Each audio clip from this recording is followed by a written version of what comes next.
countdown to Prime Minister's biggest US visit. Intimacy, investment, and India first.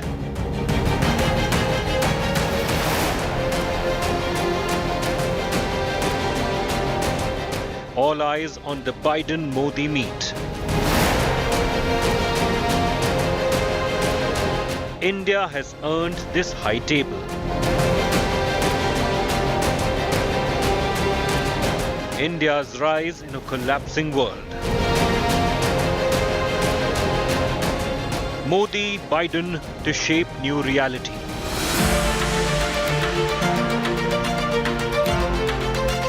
Namaste America. Big focus on Newstrack. At 7 a.m. tomorrow, Prime Minister Narendra Modi will be departing for his momentous United States visit. It's a visit that's high on both form and substance. Big bang deals and talks on critical technology, US regulatory hurdles and the Russia-Ukraine war. All these are on the cards. Here's a look at what to expect from the big Namaste America visit.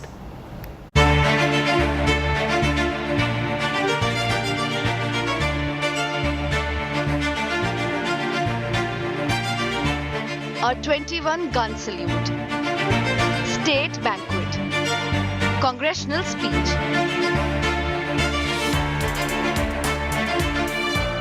Prime Minister Narendra Modi's visit to the United States promises to be high in form. To you. Symbolism aside, the Prime Minister's official state tour of the world's most powerful nation is going to be equally high in substance. The second key component which has been a very strong pillar of our relationship has been strong trade and investment partnership. Whether you look at the quantum of bilateral trade touching close to $200 billion or the strong flow of capital on both sides. A visit that offers an opportunity to US to strengthen its economic and security cooperation with India. More so when the Biden administration seeks an Asian partner as a counter-influence to an increasingly assertive China.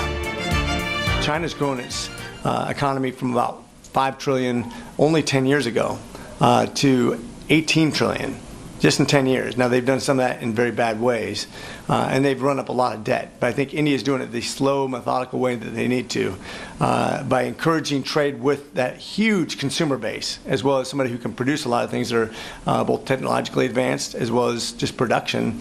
I think we can pair with them in very good, beneficial ways to both countries.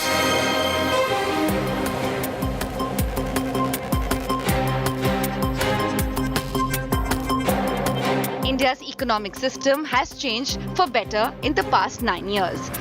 Supply chains and industries better linked than before. The second key component which has been a very strong pillar of our relationship has been strong trade and investment partnership. Whether you look at the quantum of bilateral trade touching close to $200 billion or the strong flow of capital on both sides. A more resilient industrial production also in place. India prepared to talk to the US from the position of strength during the upcoming visit, especially in the areas of critical and emerging technologies, high-powered computing and regulatory barriers coming in its way.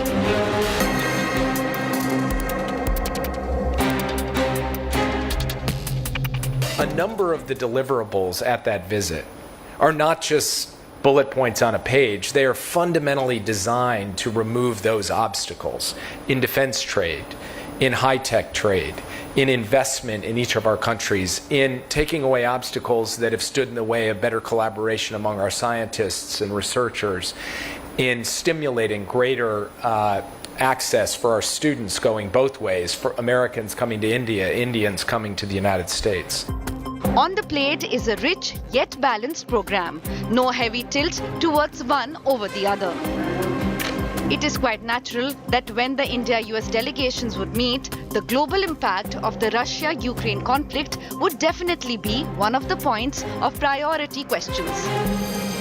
With US Secretary of State Antony Blinken in China during his much-awaited trip to the Beijing this weekend. The atmosphere in Indo-Pacific region, regional security, India's fundamental strengths and the situation in the subcontinent likely to figure in discussions during Prime Minister Modi's visit to the US starting next week. This partnership is crucial for fostering peace, prosperity, and stability around the globe, especially in the Indo-Pacific region. Both sides concretizing agreements. The official announcement is expected once pacts are finalized. With Geeta Mohan, Bureau Report, India Today. I spoke to Ambassador Taranjeet Singh Sandhu, India's man in the United States, our ambassador to Washington, D.C., on the current state of the India-America partnership and the key expectations from Prime Minister Narendra Modi's visit.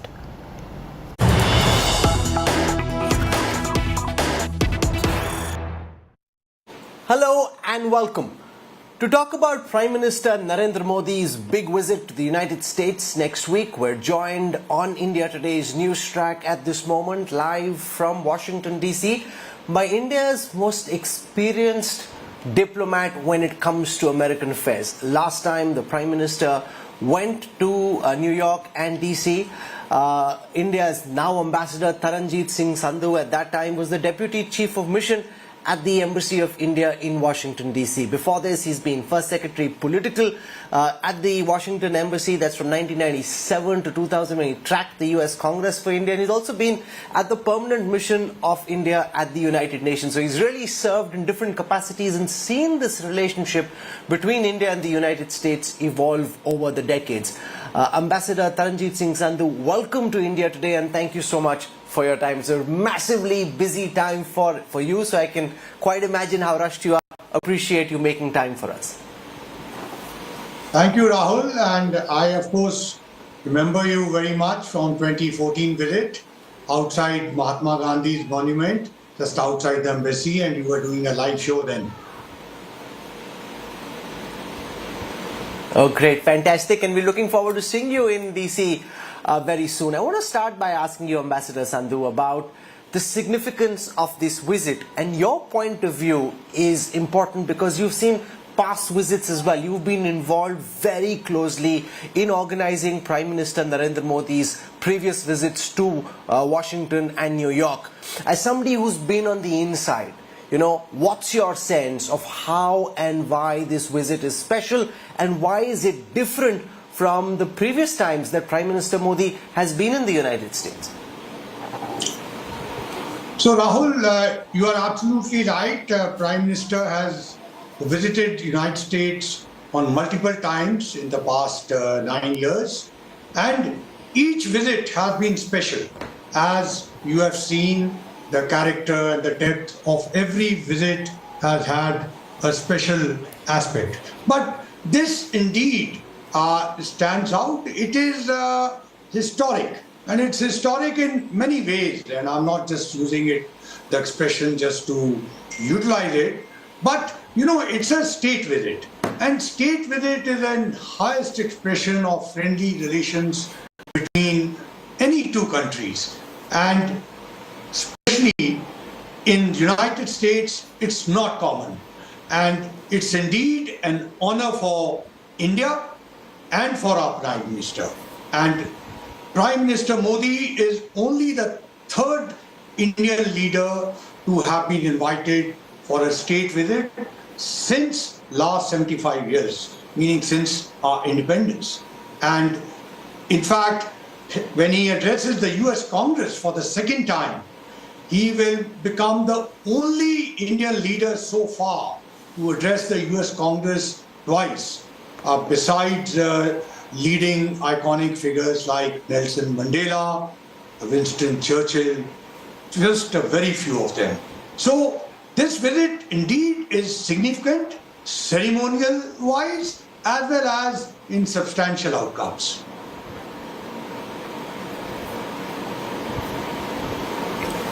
You've been speaking to many senior officials in the Biden administration, And President Biden, since he came to power, hasn't done too many state visits. This is only the third, the South Korean president, Vladimir Zelensky, and then the Prime Minister of India.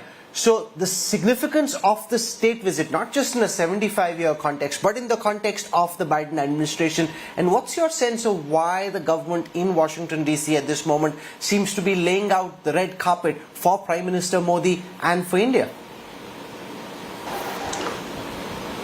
Rahul, I think the message is loud and clear.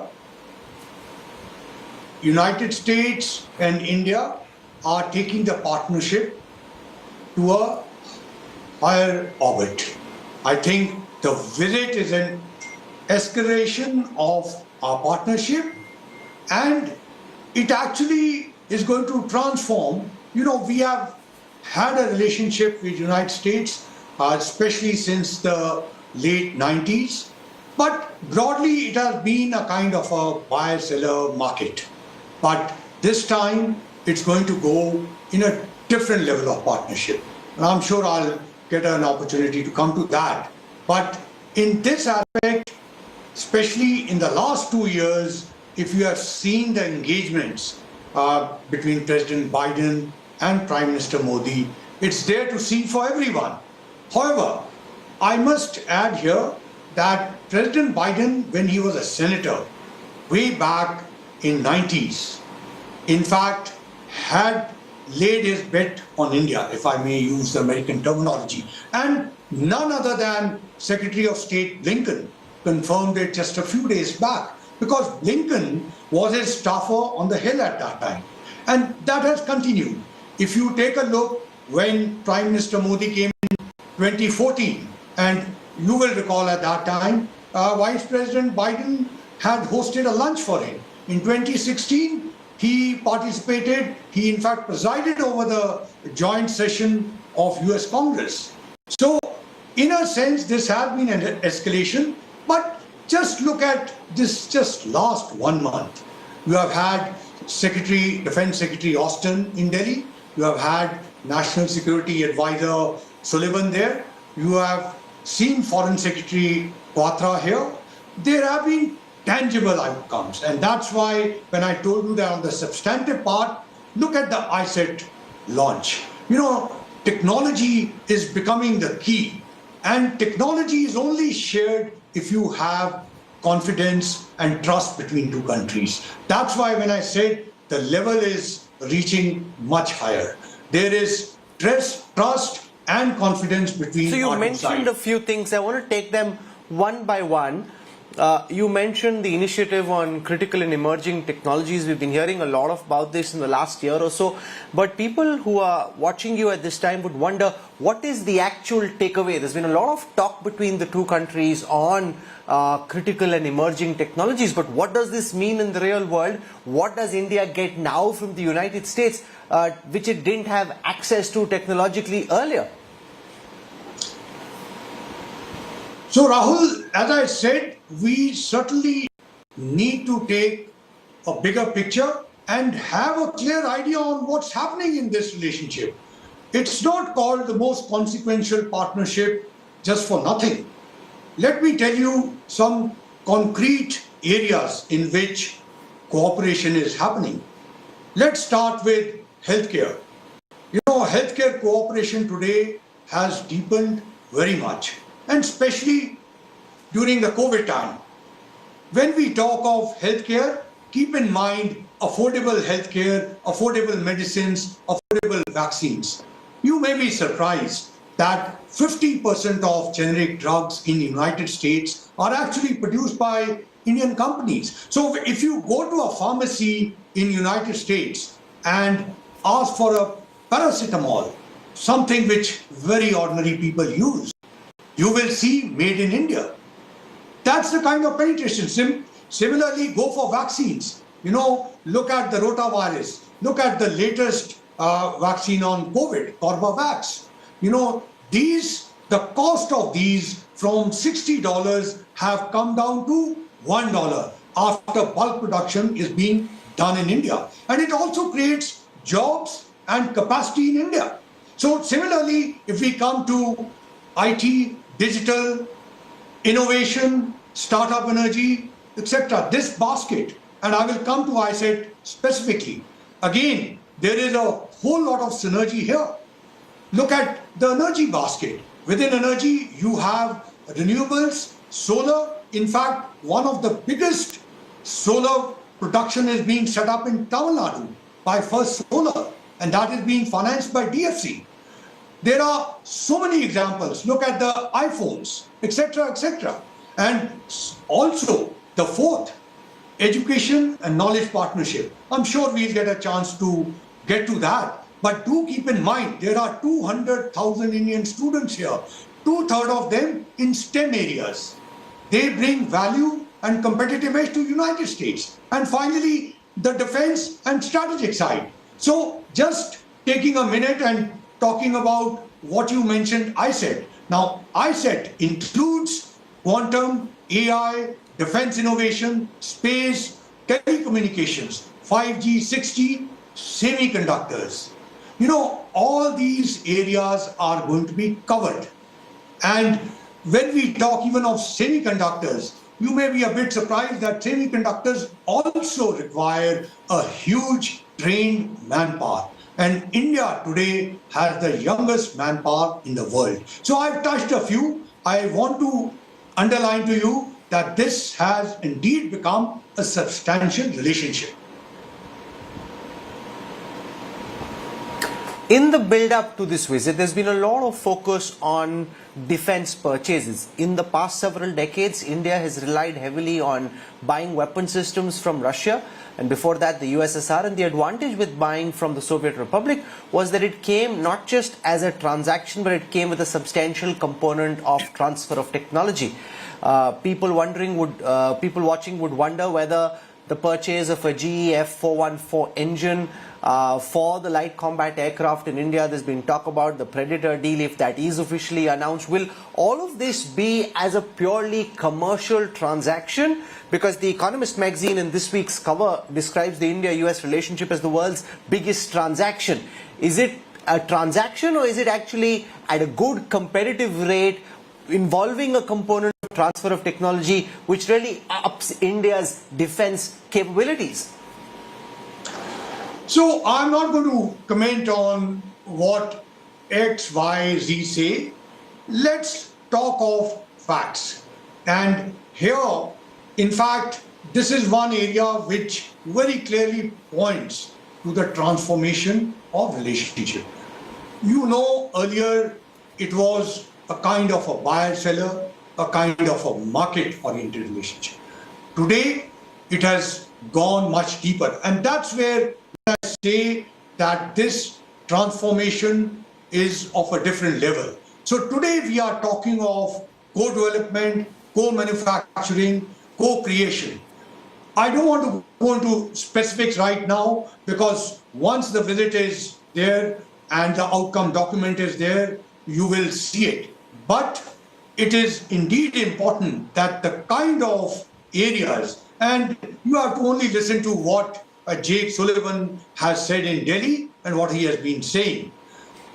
I think one of the most significant aspects of this is that there is enhanced trust and confidence. And I told you that technology will not be shared if there is no trust and confidence between the two countries. And this certainly goes beyond what has been the traditional relationship.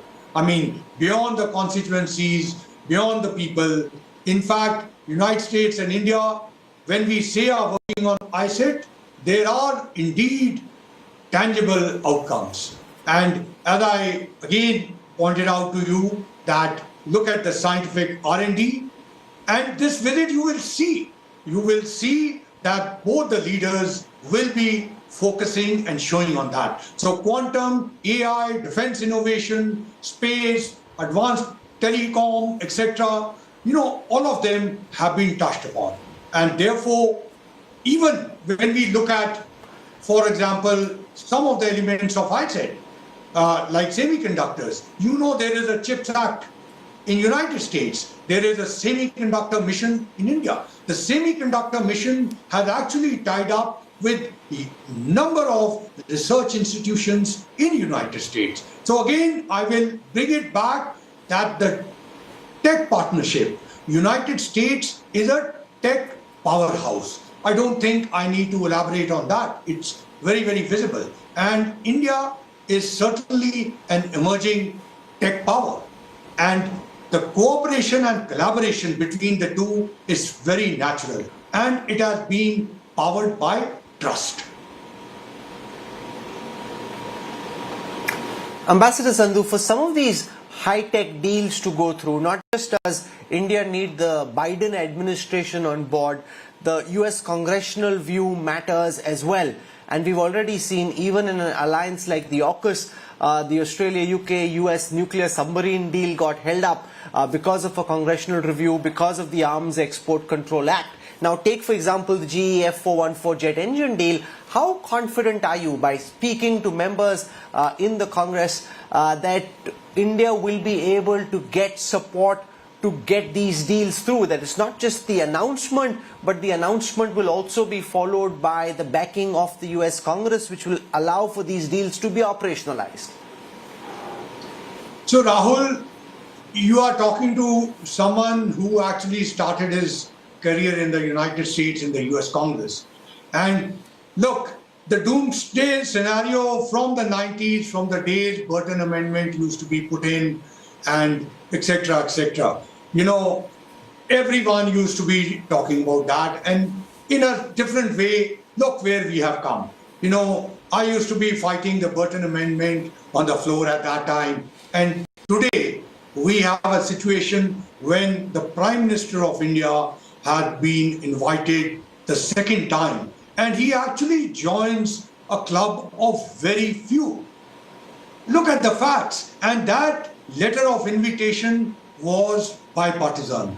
It was actually signed the day after there was a huge vote on the US Congress. And I don't want to go into that domestic part. Look how India united all the four leaders to come together. And look at the letter. Look at the warmth that was expressed. So I'm talking of facts. I am not saying the challenges don't come. In any democratic polity, the challenges come. But I think there is a clear expression. Look at the way congressmen and senators are coming out and welcoming Prime Minister Modi. In fact, his invite to come to the Hill and speak also indicates that there is a lot of interest in the India story. People are very, very keen to listen to him. And what you are saying, whatever comes, we will certainly face it and it will go well. I think expression on the Hill for having the Prime Minister come there and speak to them itself is reflective that there is a bipartisan support across the aisles in the US Congress. And that's very reassuring to hear, and that would be very useful in the future as well. There are, of course, topics which are of interest to people at a macro level and a more micro level. Many of our viewers would be interested in the status of visas, work visas, like the H-1B visa in the United States for Indian professionals. Is that at all on the agenda? Also, the waiting time to get American visas for Indian citizens traveling for different purposes to the US. So is there an effort to try? I spoke to the US ambassador in India, Rahul Kanwal, and he said it's a key priority for the Biden administration and for him personally to try and reduce these periods. But is that at all something which is coming up for discussion at an official level? So I was about to say that this is a question for my good friend Rahul Garcetti there. But you already, I know you asked him during the interview. In fact, you know, during the visa crisis, I used to often tell my American friends here that the people in India, the young in India who are actually asking for visas are the best friends of United States. So therefore, whatever can be done to facilitate that should be done. I believe that during this visit, a number of initiatives are definitely up for discussions and also for implementation. And I'm sure Eric has spoken to you about it. But I do want to also take this opportunity to mention to you that there is a huge interest in US universities about collaborating and tying up with Indian institutions. And this is not, I just mentioned to you that there are 200,000 Indian students here, 2/3 of them in STEM areas. Similarly, there is more desire to have Indian students. But I am not only talking about Indian students. Under the new education policy, there is much more increased interest in actually having campus-to-campus relations with Indian universities, having intertwining of degrees, having joint research work, etc., etc. And that all is being made possible by the new education policy. And therefore, I think this aspect of connecting the young on both the sides is very important and very critical. That would be very interesting for top American universities to have joint degrees or to set up campuses.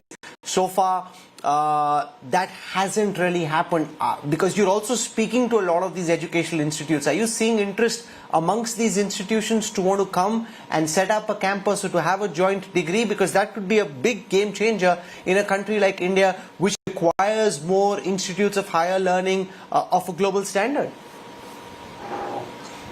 Absolutely. And Rahul, as I said, it's very good to have Indian students coming. And you know, the Indian Americans have done so well here. During the COVID, you had to on any television station and you would see an Indian origin doctor talking about COVID and what to do. So definitely the professionals here, the 4 million of them have done exceedingly well. But we are looking at now creating those facilities in India. And under the new education policy, there is a great opportunity to do that. Well, Manmohan Singh had a path-breaking visit in 2005 when the Indo-US nuclear deal was announced. From what you're saying, it seems this is much more than just a sentence or a paragraph. You seem to be suggesting that this is a full chapter in the deepening Indo-US ties, and we'll track this visit very closely with you in Washington, D.C. Ambassador Taranjeet Singh Sandhu, for taking out time and joining us on the India Today Newstrack. Thank you very much, sir. Deeply, deeply appreciate you taking out time in the midst of a very busy schedule. Thank you, Rahul. And I leave it to you, whatever nomenclature you want to give it. But I will tell you this much, that both as far as ceremony is concerned and as far as substance is concerned, you will see the impact. Thank you.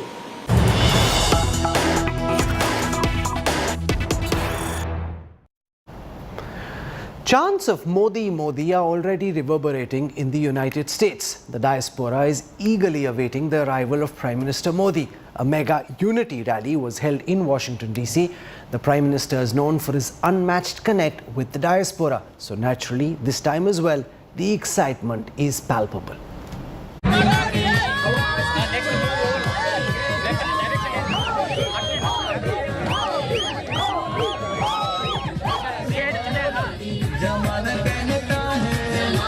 A vibrant atmosphere.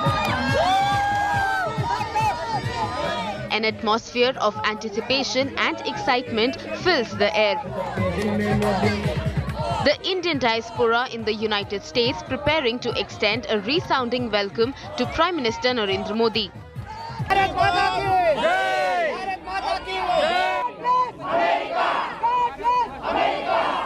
Joining hands in a powerful display of unity, banners and placards proudly proclaim their admiration for their leader in their adopted homeland. Prime Minister Modi scheduled to address the diaspora on June 23 at the prestigious Kennedy Center in Washington, D.C. जिसके लिए India के दिल में आदर है, प्यार है, वही इंडिया को लीड कर सकता है. And Modi ji has that quality. Number one quality, he loves India. He does everything for India, not for anybody in particular. We are here to welcome, along with the rest of our Indian American community, Modi ji. At the diplomatic, strategic and economic levels, India and the United States ties to forge new avenues of collaboration. The reason this evening is so important is our conviction that at the heart of the strategic relationship between our countries are economic ties. and under the leadership of President Biden and Prime Minister Modi, and private sector leaders in this room tonight and beyond, it is growing stronger by the day. There's innumerable reasons why India certainly matters, not just bilaterally between the two of our nations, but multilaterally on very many levels. And the President's looking forward very much to having Prime Minister Modi here to talk about all those issues and to advance and deepen that partnership and that friendship. Prominent voices of foreign policy matters have described Prime Minister Modi's visit starting June 21 as a pivotal moment in the India-US relationship.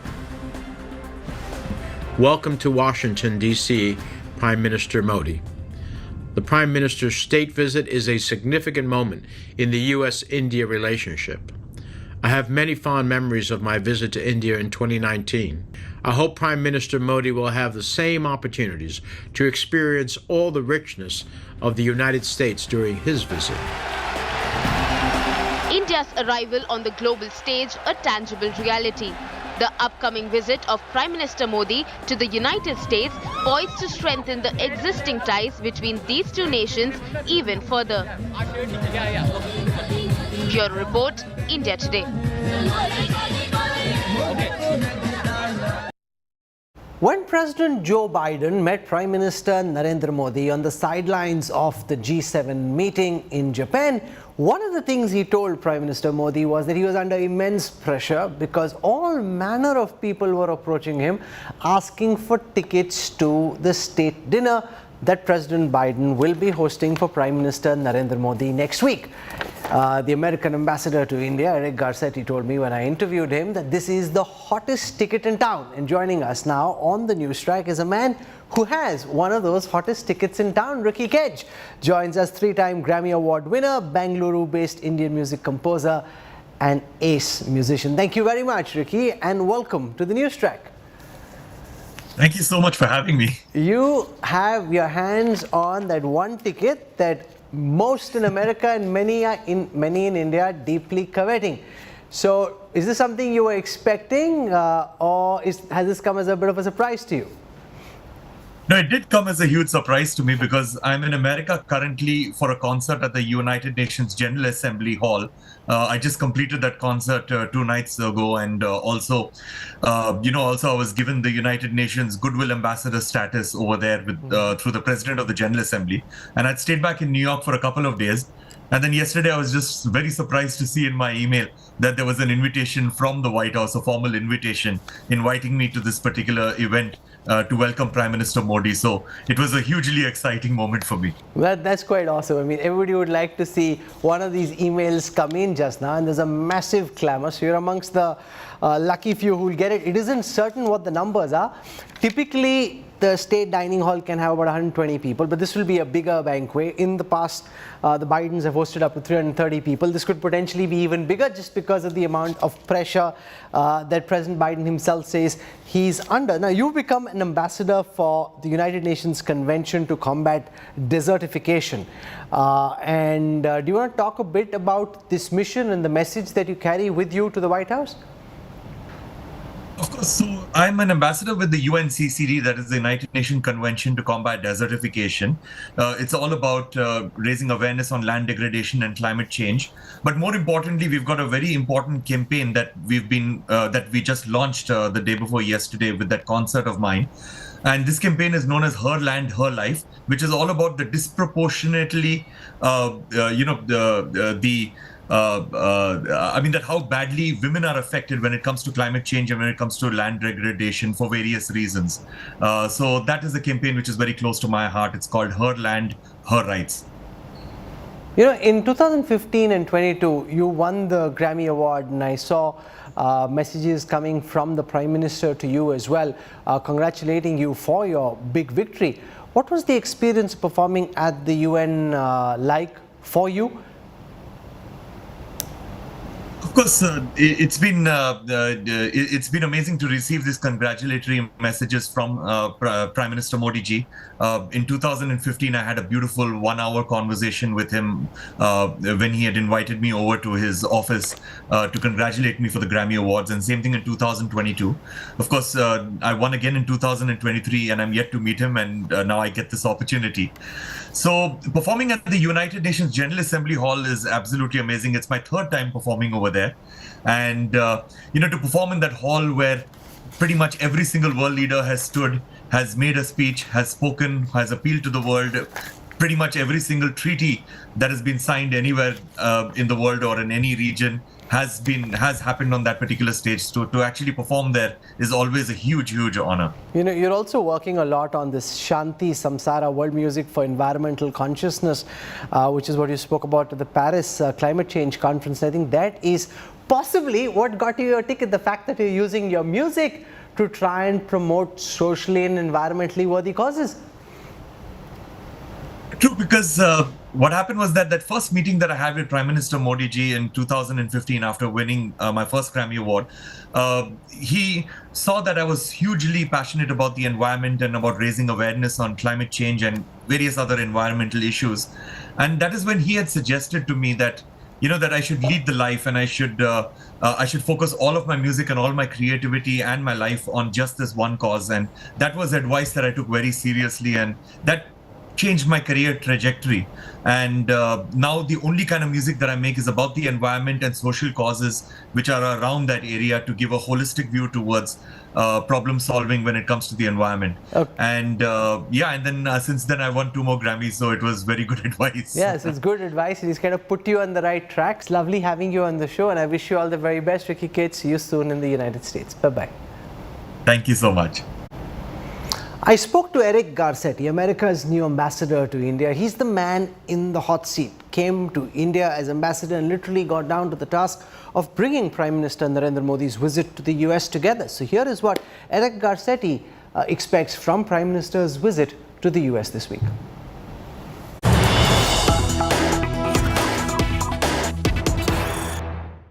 To talk about Prime Minister Narendra Modi's big state visit to the United States, we're joined in New Delhi by the US Ambassador to India, Eric Garcetti. Mr. Garcetti, welcome. And it's fantastic to see you in person. All of us in India have been waiting for you for so long, so it's really great to have you here. Well, it feels like home. Thank you. It's so much has changed, but the warmth of India has not. Oh, fantastic.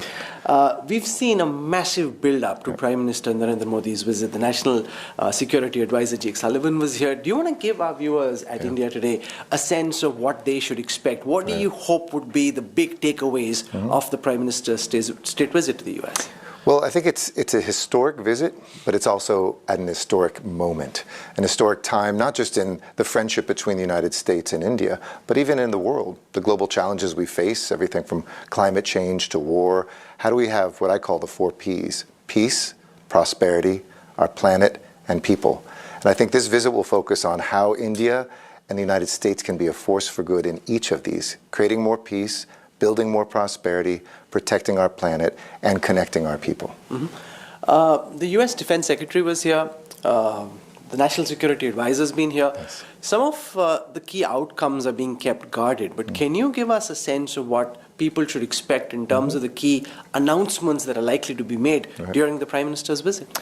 Well, I think no surprises to all of your viewers and to folks who have been watching this relationship. We've been deepening our military cooperation, whether that's defense production, our technologies, our training. All of that is a really important piece of deterring bad actors, but also strengthening our own defense in the Indo-Pacific region. Second, you're going to see, as we just saw with the National Security Advisor's visit, technology. How can India, which is brilliant on technology, and America, which has cutting-edge universities in technology, use technology as a force for good? So I think you'll see things around how do we ensure that our cell phones are used to protect us and connect us, not to oppress us? What can we do to have critical minerals move forward so the supply chain is diversified? And what can we do to lessen some of the trade wars that even at a small level we've seen burn for decades between the US and India? And then I think when it comes to the people-to-people, we're going to see I think some agreements to move forward on climate at work. We're going to see agreements on education, and hopefully some good things that will connect our people with fewer wait times for folks who are looking to travel to the United States, whether it's as students or whether it's as immigrants. That's a big issue here. People Absolutely. waiting for visas. And a priority of mine. Oh, great. Fantastic. Hopefully you can resolve some of those niggles. Prime Minister Modi has been to the United States earlier. This is his first state visit, though. Yes. Do you want to give us a sense of how important this is in the U.S. scheme of things, this relationship with India and this particular moment? I think this is the most critical relationship growing in the world today. And I think that this visit reflects that. I know the Prime Minister came as a young man, talks about how he looked at the White House, and now to come back as leader of the most populous country in the world, the largest democracy in the world. I hope that this will really be a chance for people to see these are two countries that don't just do big things, we have values underneath them, the foundations of the things that we stand for, pluralistic societies, making sure that, like this interview, we have a press that informs us, looking at the ways we can empower women, take the poor and move them into the middle class, how technology can help us have opportunity. That will really be highlighted, I think, in a beautiful way, not just to improve India and the United States, but imagine what India and the United States can do together for the rest of the world. India-US ties are deepening at a time when tensions between Washington and Beijing and New Delhi are increasing as well. How do you see the India-US dynamic play out in the context of China trying to rise as a superpower and try and dominate its neighbors and the rest of the world? Well, I think that we share those values, that we should have a free Indo-Pacific region, freedom of the seas, that we should have protection of basic democracy and human rights. I think that we see our relationship not based on any third party. And I know India wants to have more peaceful relations with China. The United States wants to have more peaceful relations with China. But in the meantime, if we see any country out there acting against rule of law, acting against our interests, I think we have a deep friendship and in many ways a strategic partnership that says we will be there for each other in times of need. You know, you've come to India at a time when this massive visit's happening, and everybody's been waiting for your confirmation to happen for you to come here. How's your stint in India been so far? Because whether it's the Anthony Blinken, whether it's Jake Sullivan, whether it's the Defense Secretary, you had massive visits happening at a very high level. So you literally been thrown into the hot seat. I think every ambassador around the world, American ambassador, is jealous of how much attention India is getting. I mean, to have a visit of the Prime Minister at a state visit, to have our president come for the G20 2 months later. They just saw each other in Japan. Hopefully they'll see each other even later in the year. This is, I think, indicative that India is hot, America is hot, and that Indians love Americans and Americans love Indians. It's a time for us to strengthen that bridge between us. It's a time for us to do that not just for ourselves, but also, I think, increasingly for the world. Let's spend a moment on that G20 summit. Yes. President Joe Biden will be here in September. How do you see India's presidency shape up so far, and what do you think should be or could be the key legacy that the Indian presidency leaves behind? India is really a bridge between East and West, a bridge between North and South, and a bridge between the past and the future. And in that sense, I think we have an amazing opportunity to see India's leadership, whether it's empowering women, whether it's making sure that folks have access to capital, whether it's looking at the work that's being done with technology as a force for good. These things together, I think, can be the legacy of G20, and we're very excited to support India's chairing of this. We know it's a difficult time. We might not get unanimity on everything, especially when it comes to war. We'll speak up still about the war of aggression of the Russians in Ukraine. But that doesn't mean the other work has to stop. We will see, I think, some very productive, very important work, and we invite every country to join us in that here in India. Well, thank you very much. I hear that there's a huge demand for people to be in DC at that big dinner that President Biden... Hottest ticket in town. It is absolutely the hottest ticket in town. We look forward to seeing you there. Thank you very much, Ambassador. My pleasure. And we wish you all the best. Hope you have a great stint. And that promise that you just made about reducing visa times, everyone watching, I can guarantee you, will hold you to that. We're going to be working hard to get it done. Wish you all the best. Thank you. Appreciate Appreciate it. Thank you. See you soon. You too. Cheers.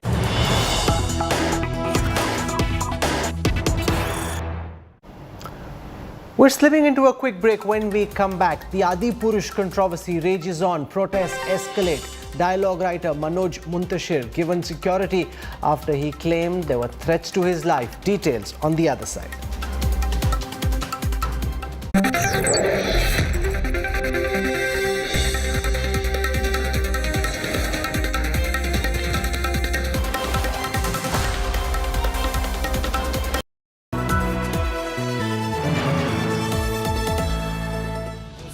the software engineer meets the smart market analyst, meets the talented photographer to create the big dream. The world comes together at Sharda University. So where are you?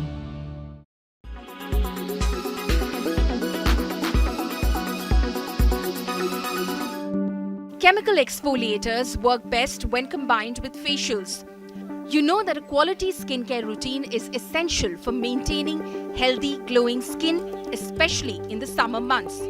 Spending more time outside exposes you to more dangerous UVA, UVB rays, dangerous radicals, and unpleasant pollution, and all this can harm deep layers of your skin. The one behavior that by the end of the summer will genuinely improve your skin: regular facials. Summer is the perfect time to pamper your skin and give it rejuvenating and refreshing boost. With hot and humid weather out there, it's important to choose facials that not only give you a glowing skin but also soothe and cool it. One of the most go-to facial is hydrofacial. A hydrofacial is one of the most common procedures performed year-round, but it is especially popular during the summer months.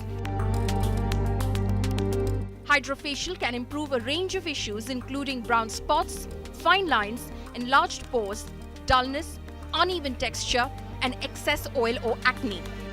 This makes it a good option for patients in a wide age range. Hydrofacials utilize effective serums and infusions to help nourish and protect the skin.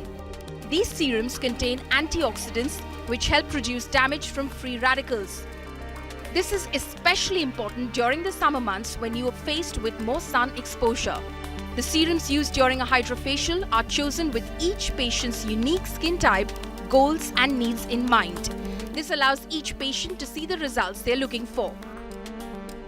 So I had opted for a hydrofacial, and this is how my skin is looking right now. It's glowing. I feel so rejuvenated and the complete experience was so soothing. So you guys should definitely try this out. With video journalist Abhishek Singh, this is Kshitija Gosavi for India Today.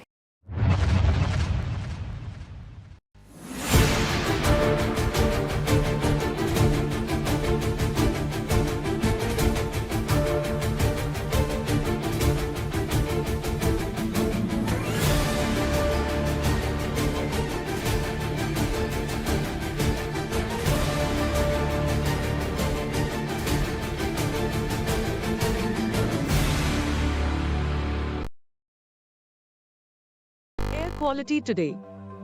In Delhi, 65. In Mumbai, 101. In Kolkata, 81. In Bangalore, 69. In Chennai, 23. In Hyderabad, 93.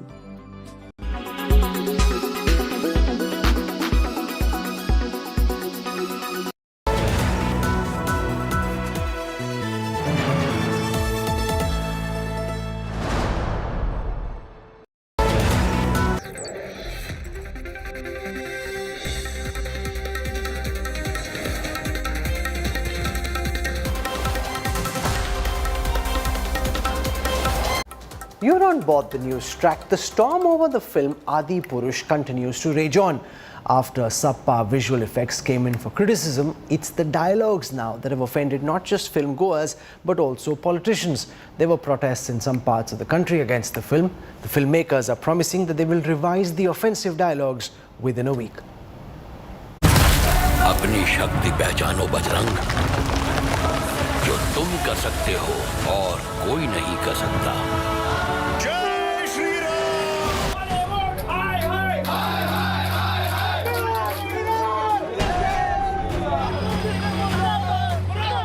Controversies around Adipurush, the film, refused to die down.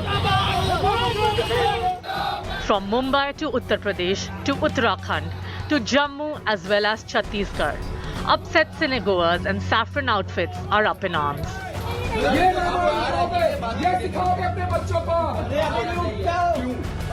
Hindu groups in Maharashtra's Nalasopara vented their fury at a film theatre, questioning what they say is disrespectful portrayals and filthy dialogues in the Ramayan-themed movie. In Jammu, saffron activists staged fiery protests on roads. Ram का जो लिबास था वो लिबास नहीं है उसका। सीता माई को बदनाम करने के लिए उसका ड्रेस देखिए आपने कैसे कैसा लगाया हुआ है। हमें बहुत दुख है, हिंदू धर्म के लिए ये कलंक है, ऐसे डायरेक्टर पे बैन लगना चाहिए। Actor Sunil Lahiri, who portrayed the character of Lakshman, also expressed his disappointment after watching Adipurush. आप सोच सकते हैं कि हनुमान जी इस तरह के डायलॉग बोलेंगे कि तेल तेरे बाप का, कपड़ा तेरे बाप का, या मेघनाथ बोलेगा अभी चल निकल ले, या रावण पुष्पक विमान के बदले एक चमगादड़ पे बैठ के आएगा, या फिर मेघनाथ और लक्ष्मण का युद्ध अंडर वाटर होगा। I am really sorry but never expected from a filmmaker of this calibre. After receiving severe criticism over the dialogues, makers of the film announced that they will be rewriting the contentious dialogues as a mark of respect to the audience. समझता हूँ film लोगों के लिए बनाई जाती है, लोगों को पसंद आई तो अच्छी बात है, और अगर लोगों को कुछ अंश कुछ पार्ट नहीं पसंद आया तो हमारा कर्तव्य है कि हम उसमें परिवर्तन कर पाएं तो करें, और इसीलिए हम वो डायलॉग्स बदल रहे हैं। बहुत जल्द मुझे लगता है कि लॉजिस्टिकली सब क्लियर होने के बाद अगले 2 से 3 दिनों में ये डायलॉग्स थिएटर में होंगे। The INB Minister Anurag Thakur warned that no one is allowed to hurt religious sentiments. CBFC ने इस पे जो निर्णय करना है वो किया है, central board of film certification ने, उनका एक काम है, और जो फिल्म के निर्माता निर्देशक हैं और जो लेखक भी हैं उन लोगों ने जो डायलॉग बदलने की बात है वो भी कही है। किसी की भी भावनाओं को आहत करने का अधिकार किसी को नहीं है। Amid call to impose a ban, #BanAdipurush movie is trending on Twitter with massive fan backlash. The Hindu Sena approached the Delhi High Court seeking objectionable scenes involving characters of Ram, Sita, Ravan and Hanuman be removed from the movie. Hindu seers are also demanding an apology from the makers. इसमें जो film के बनाने वाले लोग हैं, लिखने वाले लोग हैं, ये अच्छी तरह जानते हैं कि सस्ती लोकप्रियता कैसे लिया जाए, क्योंकि प्रचार करने में उनको पैसे बहुत खर्च करने पड़ते हैं।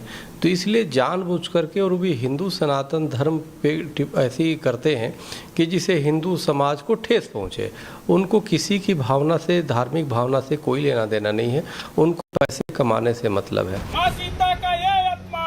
The movie has kicked off a political storm as well. जो मनोज मुंतसिर जो उसके राइटर हैं, उन्होंने बहुत अच्छी गाने लिखे हैं, बहुत विद्वान व्यक्ति हैं। उनका खुद का बयान आ गया कि हम कई डायलॉग्स जो हम सामान्य बोलचाल समझ के लिखे थे उसको बदलेंगे। एक फिल्म आई थी जिसमें एक अभिनेत्री ने भगवे वस्त्र में कोई बिकनी पहनी, तब ये भारतीय जनता पार्टी ने कितना बड़ा हंगामा किया था हिंदुत्व के नाम पर। लेकिन आज एक फिल्म में जिस तरह से हिंदुत्व की नौटंकी और तमाशा बना दिया है, उसके ऊपर कोई बात नहीं कर रहा। ये ढोंग क्या है? लड़ोगे?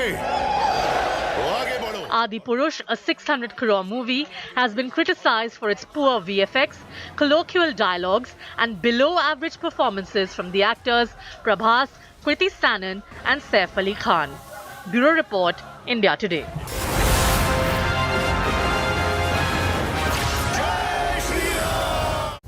This is where we wrap up the Newstrack tonight. For your time and your trust, thank you very much. I look forward to seeing you 8 p.m. tomorrow evening. We'll be broadcasting from New York, so I hope you can catch our coverage all through this week, live from initially New York and then Washington, D.C. We'll be tracking the Prime Minister's big visit, so do tune in throughout the day, and especially at 8 p.m. for the Newstrack for our live and continuing coverage of Namaste America.